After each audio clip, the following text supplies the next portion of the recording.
નમસ્કાર વિદ્યાર્થી મિત્રો, નાલંદા વિદ્યાલયમાં આપ સૌનું હાર્દિક સ્વાગત છે।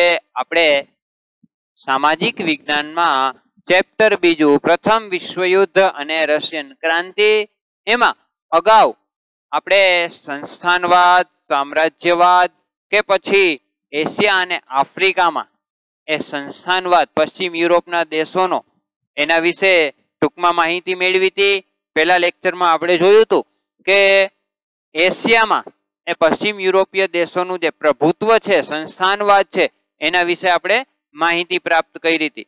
ત્યાર પછીનો આપણો ટોપિક છે આફ્રિકામાં સંસ્થાનવાદ, એટલે કે આફ્રિકામાં પણ અંદાજિત 53 થી 54 દેશોનો સમાવેશ થાય છે અને આ આફ્રિકા ખંડમાં અલગ અલગ દેશોમાં અલગ અલગ પશ્ચિમ યુરોપના જે દેશો છે એ પોતાનું જે પ્રભુત્વ જમાવે છે, એ જે પ્રદેશવાદ, પ્રદેશ લાલસા કે પછી સામ્રાજ્યવાદીની જે નીતિ છે એના વિશે પણ આપણા પાઠ્યપુસ્તકમાં થોડીક માહિતી આપી છે।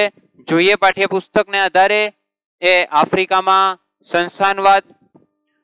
15મી સદીના અંત ભાગમાં આફ્રિકાના દક્ષિણ ભાગમાં સૌ પ્રથમ ડચ પ્રજાએ સંસ્થાન સ્થાપ્યું, એટલે કે 15મી સદીના અંત ભાગમાં, અને એ સમયગાળા દરમિયાન ડચ પ્રજા આફ્રિકામાં, દક્ષિણ આફ્રિકા નીચે દક્ષિણનો જે છેડો છે એમાં સૌ પ્રથમ જે ડચ પ્રજા છે એને પોતાનું સંસ્થાન સ્થાપ્યું આફ્રિકાના દક્ષિણ ભાગમાં। ત્યાર પછી જોઈએ, ત્યારબાદ ઇંગ્લેન્ડે કેપમાં અને ફ્રાન્સે ઉત્તર આફ્રિકાના અલ્જીરિયામાં વેપારી મથકો સ્થાપ્યા। તો કે ઇંગ્લેન્ડે કઈ જગ્યાએ? કેપમાં, અને ફ્રાન્સે આફ્રિકાના અલ્જીરિયામાં। વિદ્યાર્થી મિત્રો, આ પણ એક વાક્યમાં પ્રશ્ન તરીકે પૂછાઈ શકે કે આફ્રિકામાં સંસ્થાનવાદમાં ઇંગ્લેન્ડે કઈ જગ્યાએ કયા કયા પ્રદેશો ઉપર, ફ્રાન્સે કયા કયા પ્રદેશો ઉપર પોતાનું પ્રભુત્વ જમાવ્યું હતું, તો એ બાબત પણ ધ્યાનમાં લેવી। ઇંગ્લેન્ડે કેપમાં, ફ્રાન્સે ઉત્તર આફ્રિકા, આફ્રિકાનો ઉત્તરનો ભાગ, અને અહીંયા અલ્જીરિયામાં પોતાના વેપારી મથકો સ્થાપ્યા હતા। ઔદ્યોગિક ક્રાંતિને કારણે કાચા માલની પ્રાપ્તિ અને તૈયાર માલના વેચાણ માટે આફ્રિકાનો વિશાળ વિસ્તાર વધુ અનુકૂળ જણાતા યુરોપિયન દેશોએ સંસ્થાનો સ્થાપવા સ્પર્ધા કરી। જુઓ, આ પણ એક બાબત છે, આપણે પહેલા ચેપ્ટરમાં પણ એના વિશે ચર્ચા કરી ગયા હતા કે ભારત જે છે એ અંગ્રેજો માટે, બ્રિટન માટે, ઇંગ્લેન્ડ માટે કાચા માલનો ઉત્પાદક દેશ છે, અને તૈયાર માલ, જે તૈયાર ચીજ વસ્તુ થાય છે, બરોબર, એની બજાર, એટલે એ સમયે પણ અંગ્રેજો ભારતમાં જે રો મટીરિયલ છે, દાખલા તરીકે કપાસનું ઉત્પાદન થાય તો એ કપાસમાંથી જે રૂ પ્રાપ્ત થાય છે તો એ સસ્તા ભાવે આપણી પાસેથી ખરીદી કરી। ઇંગ્લેન્ડમાં એ સમયે ઔદ્યોગિક ક્રાંતિનો સમયગાળો, આમ તો જોઈએ તો 1750 થી 1850 નો જે 100 વર્ષનો સમયગાળો છે એ ઔદ્યોગિક ક્રાંતિનો સમયગાળો ગણાય છે યુરોપમાં, કારણ કે એ સમયે નવી નવી ટેકનોલોજીનો વિકાસ થયો હતો। એ અહીંયાથી કાચો માલ લઈને જઈ અને તૈયાર થયેલી ચીજ વસ્તુઓને વેચવા માટે ફરીથી આપણી પાસે જ લઈ આવે છે અને મોંઘા દાટ ભાવે આપણને વેચે છે। તો આવી પ્રક્રિયા માટે એ પશ્ચિમ યુરોપના દેશોને આફ્રિકાના જે પ્રદેશો છે એ પણ વધુ અનુકૂળ લાગ્યા હતા, એટલે એ સમયે અહીંયા પણ એમણે પોતાની સત્તાનો વિસ્તાર કર્યો। તો જોઈએ આગળ, બેલ્જિયમના રાજા લિયોપોલ્ડે કોંગોનો વિશાળ પ્રદેશ કબજે કરી અને પોતાની સત્તા સ્થાપી। એટલે કે બેલ્જિયમના જે સમયના રાજા છે લિયોપોલ્ડ, એમણે પણ કોંગો, આફ્રિકાનો કોંગો પ્રાંત જે છે એનો વિશાળ પ્રદેશ કબજે કર્યો, પોતાની સત્તા સ્થાપી। તો વળી ઇંગ્લેન્ડે ઇજિપ્ત, પૂર્વ આફ્રિકાના કેટલાક વિસ્તારો તેમજ દક્ષિણ આફ્રિકાના અમુક દેશો છે કે પ્રદેશોમાં પોતાના મથકો સ્થાપ્યા. જુઓ, ઇંગ્લેન્ડ જે છે એ માત્ર કેપમાં નહીં પણ સાથે સાથે ઇજિપ્ત છે, પૂર્વ આફ્રિકાના કેટલાક પ્રદેશો, દક્ષિણ આફ્રિકાના જે દેશો કે પ્રદેશોમાં પોતાના મથકો સ્થાપ્યા. તો વળી ફ્રાન્સે ટ્યુનિશિયા, મોરોક્કો અને પશ્ચિમ આફ્રિકાના પ્રદેશોમાં પોતાનું રાજ્ય સ્થાપ્યું હતું. તો જર્મનીએ પૂર્વ તથા પશ્ચિમ આફ્રિકાના કેટલાક પ્રદેશોમાં પોતાનું સામ્રાજ્ય વિકસાવ્યું. જુઓ, જર્મનીની વાત આવી છે, જે એ સમયે સ્વતંત્ર થયું અને પોતાના માલિકો જે છે એના જ રસ્તે એમણે જંપલાવ્યું. તો એને આફ્રિકામાં પણ પૂર્વ અને પશ્ચિમ આફ્રિકાના કેટલાક પ્રદેશોમાં પોતાનું સામ્રાજ્ય વિકસાવ્યું. ઇટાલીએ રાતા સમુદ્રની આજુબાજુના આફ્રિકન પ્રદેશો કબજે કર્યા. તો ઇટાલી જે છે રાતો સમુદ્ર જે છે એની આજુબાજુના અમુક પ્રદેશો છે એ પણ એને કબજે કર્યા કે એ જગ્યાએ પોતાના સંસ્થાનવાદ કે સામ્રાજ્યવાદની અસર દેખાઈ. સ્પેન અને પોર્ટુગલે પણ આફ્રિકાના કેટલાક પ્રદેશો કબજે કર્યા. આ પ્રાદેશિક વિસ્તારો મેળવવાની સ્પર્ધા વચ્ચે બર્લિન ખાતે યુરોપિયન રાજ્યોની એક પરિષદ મળી. હવે એ સમયે પશ્ચિમ યુરોપના જે દેશો છે એમની એક હરીફાઈ કે સ્પર્ધામાં જે વધારો થતો હતો અને ઘણી વખત એ પોતાના લશ્કરવાદને આધારે પણ એ ઘણી વખત આક્રમક રૂપ અખત્યાર કરતા હતા. એના માટે થઈ અને એક પરિષદની જરૂર હતી, એક શાંતિ સ્થાપવાની પણ જરૂર હતી. કારણ કે કેટલા બધા નિયમો બનાવવા અને નિયમોને આધારે પોતાના સંસ્થાનો ચલાવવા, આવી પણ એક નીતિ એ પશ્ચિમ યુરોપના દેશોમાં એ સમયે વિકસિત થઈ હતી. અને એટલે જ કીધું છે કે એ સમયે બર્લિન ખાતે યુરોપિયન રાજ્યોની એક પરિષદ મળી 1884 થી 85માં. અને આ પરિષદમાં આફ્રિકાના જે જુદા જુદા પ્રદેશો છે એને વહેંચી લેવામાં આવ્યા. જે આફ્રિકાના અલગ અલગ પ્રદેશો જેની પાસે હતા એ વહેંચી લીધા, નક્કી કરી લીધું, નિશ્ચિત કરી લીધું. અને આ નિશ્ચિતતામાં નક્કી કરેલું હતું કે જે તે પશ્ચિમ યુરોપના દેશોની પ્રદેશ છે કે પછી એનું સામ્રાજ્ય છે, સત્તા છે, એ જગ્યાએ અન્ય કોઈ પશ્ચિમ યુરોપના દેશો જે છે સંસ્થાનો સ્થાપશે નહીં. આવા ઘણા ખરા એ સમયે નિયમ પણ બનાવવામાં આવ્યા હતા, શરતો પણ નક્કી કરવામાં આવી હતી. એના વિશે પણ આપણે પછી ક્યારેક સમય હશે ત્યારે ચર્ચા કરશું. આ પ્રમાણે સમગ્ર આફ્રિકામાં યુરોપના વિવિધ દેશોનું સામ્રાજ્ય સ્થપાયું હતું. એટલે કે સમગ્ર આફ્રિકામાં યુરોપના જે વિવિધ દેશો છે એનું સામ્રાજ્ય, જુઓ અહીંયા સામ્રાજ્યવાદ શબ્દ આવે છે, એટલે કે ત્યાં સામ્રાજ્ય સ્થાપ્યું હતું. હવે બીજી એક બાબત, જેમ કે આપણે વાત કરી કે જર્મની અને ઇટાલી જેવા દેશો જે છે માલિકોના રસ્તે જ જતા જાય છે. જોઈએ આગળ. હવે એક તરફ યુરોપના સંસ્થાન ભૂખ્યા રાષ્ટ્રો એશિયા આફ્રિકાના પ્રદેશ પર પોતાના સંસ્થાન સ્થાપી અને સ્વહસ્તક કરવા માંગતા હતા, ત્યારે બીજી બાજુ જર્મની અને ઇટાલીમાં એકીકરણ થયું હતું. તેથી જર્મનીએ ઔદ્યોગિકીકરણ, વ્યાપારીકરણ અને સંસ્થાનીકરણની હરીફાઈમાં ઝંપલાવ્યું હતું. આમ આ ઝડપી બદલાતા જતા પ્રવાહોએ આ દેશનું રાજકીય અને આર્થિક તેમજ સામાજિક શોષણ કર્યું હતું. તેનાથી તેમનો વિકાસ અટકી ગયો હતો, જેણે પ્રથમ વિશ્વયુદ્ધની ભૂમિકાનું સર્જન કર્યું. સમય જતા જ્યારે પણ આ સંસ્થાનવાદનો કે સામ્રાજ્યવાદનો વિસ્તાર થતો હતો એ સમયગાળા દરમિયાન જ જર્મની અને ઇટાલી જેવા દેશોનું એકીકરણ થયું. એટલે કે પશ્ચિમ યુરોપના જે દેશો છે એને પાડોશી દેશોનું પ્રભુત્વ જે છે એ ઘટાડી નાખ્યું અને એશિયા અને આફ્રિકામાં પોતાની વસાહતોનો વિસ્તાર કરવા પર ભાર મૂક્યો.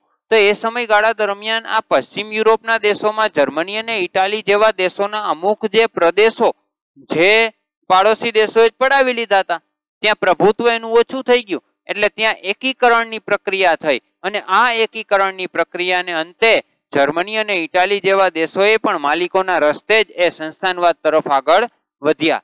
પણ એ સમયે પણ જર્મની અને ઇટાલી જેવા જે દેશો છે એમને ઔદ્યોગિકીકરણ, વ્યાપારીકરણ અને સંસ્થાનીકરણની હરીફાઈમાં ઝંપલાવ્યું. પણ આ ઝડપથી જે બદલાતો પ્રવાહ હતો એમાં એ દેશોના રાજકીય અને આર્થિક અને સામાજિક બાબતોનું શોષણ થયું અને જેને કારણે જર્મની અને ઇટાલી જેવા દેશોનો એ સમયે વિકાસ અટકી ગયો હતો.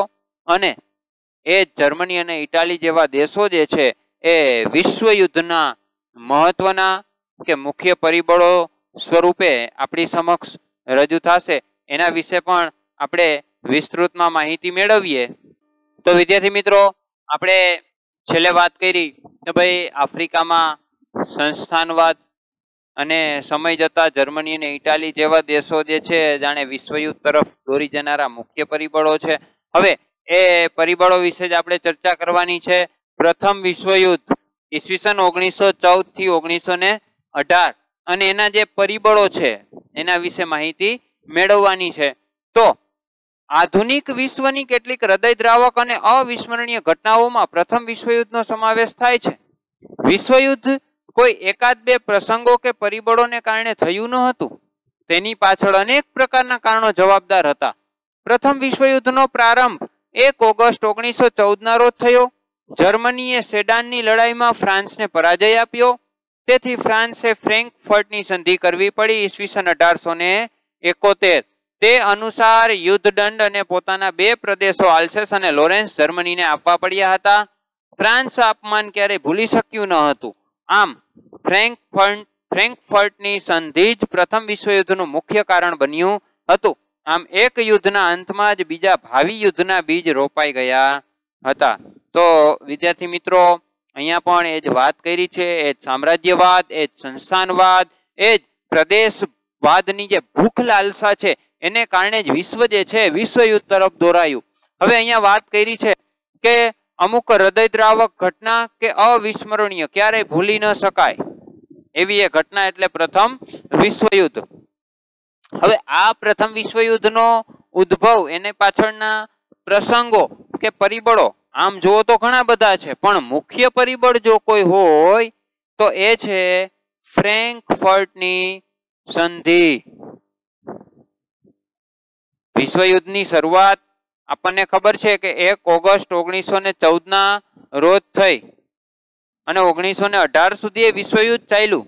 પણ એનું મુખ્ય પરિબળ શું? તો કે ફ્રેન્કફર્ટની સંધિ. ફ્રેન્કફર્ટની સંધિ શું છે? ઈસવીસન 1871 માં જર્મની અને ફ્રાન્સ વચ્ચે એક યુદ્ધ થયું અને એ યુદ્ધને કહેવાય છે સેડાનની લડાઈ. જર્મની અને ફ્રાન્સ વચ્ચે સેડાનની લડાઈ થઈ, જેમાં ફ્રાન્સની હાર થઈ. હાર તો થઈ, પણ મોટા ભાગે એ સમયે જે તે યુદ્ધ થાય એટલે યુદ્ધને અંતે સમાધાન અર્થે સંધિ કરવામાં આવે, કરાર કરવામાં આવે. અને એ સમયે એક સંધિ કરવામાં આવી હતી જેને કહેવાય છે ફ્રેન્કફર્ટની સંધિ. જે સંધિ મુજબ ફ્રાન્સને પોતાના મુખ્ય 2 પ્રદેશ, 2 પ્રાંત આલ્સેસ અને લોરેન્સ જર્મનીને આપી દેવા પડ્યા હતા. અને આમ ફ્રેન્કફર્ટની સંધિ એ પોતાના પ્રાંત આપવા એ પોતાનું અપમાન જે છે ફ્રાન્સ ક્યારેય ભૂલી શક્યું નહોતું. અને એટલે જ આ ફ્રેન્કફર્ટની જે સંધિ છે એ જ પ્રથમ વિશ્વયુદ્ધનું મુખ્ય કારણ બન્યું હતું એમ વિશ્વ ઇતિહાસમાં કહેવાય છે. તો આ આપણે વાત કરી એના પરિબળોની. હવે એના જે મુખ્ય પરિબળો, અન્ય પરિબળો જે છે, મુખ્ય પરિબળ તો આપણે જોયું કે ભાઈ ફ્રેન્કફર્ટની સંધિ જે છે એ જ એનું મુખ્ય પરિબળ છે. અન્ય પરિબળો વિશે જોઈએ તો એમાં એક પરિબળ છે આર્થિક પરિબળ. આર્થિક એટલે નાણાકીય. ઇકોનોમિકલી.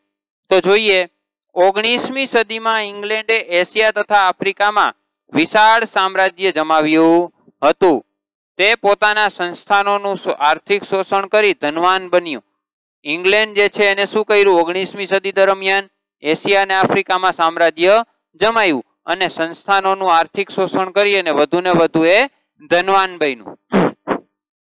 ઔદ્યોગિક ક્રાંતિ, સંસ્થાનવાદના ઝડપી ફેલાવાને લીધે યુરોપને પુષ્કળ કાચા માલની જરૂર પડતી. યુરોપના જે દેશો છે ત્યાં ઉદ્યોગીકરણ થયું, ટેકનોલોજીનો વધારો, તો એને શું જરૂર પડે?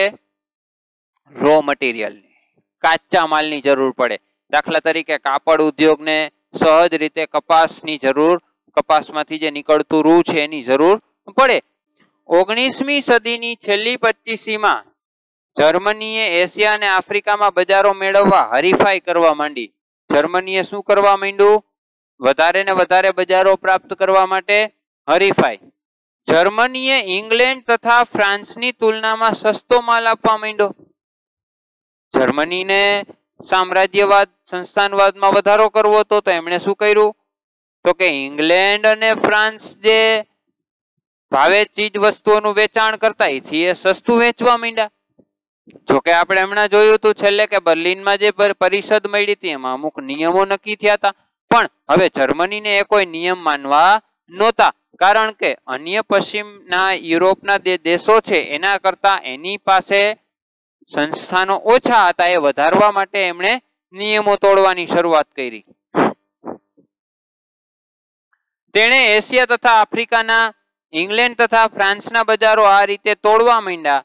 પરિણામે એક બાજુ જર્મની તથા બીજી બાજુ ઇંગ્લેન્ડ વચ્ચે તીવ્ર આર્થિક સ્પર્ધાઓ થઈ હતી. તો આમ ઇંગ્લેન્ડ અને જર્મની વચ્ચે આર્થિક સ્પર્ધાઓ શરૂ થઈ ગઈ. તો એટલે જ એ પહેલું પરિબળ છે આર્થિક પરિબળ. તો આપણે પ્રથમ વિશ્વયુદ્ધના પરિબળોમાં મુખ્ય જવાબદાર પરિબળ જોયું, ફ્રેન્કફર્ટની સંધિ, સેડાનની લડાઈ જર્મની અને ફ્રાન્સ વચ્ચે, અને એમાં ફ્રાન્સ જે છે એને અપમાનનો કડવો ઘૂંટ પીવો પડ્યો. પોતાના જે મહત્વના પ્રદેશો હતા આલ્સેસ અને લોરેન્સ એ જર્મનીને આપી દેવા પડ્યા, અને સમય જતા એ પ્રથમ વિશ્વયુદ્ધનું મુખ્ય જવાબદાર પરિબળ પણ ગણાય છે. અને બીજું છે આર્થિક પરિબળ, જેના વિશે આપણે માહિતી મેળવી. ત્યાર પછીના જે પરિબળો છે એના વિશેની ચર્ચા આપણે નેક્સ્ટ પીરિયડમાં કરશું. અસ્તુ.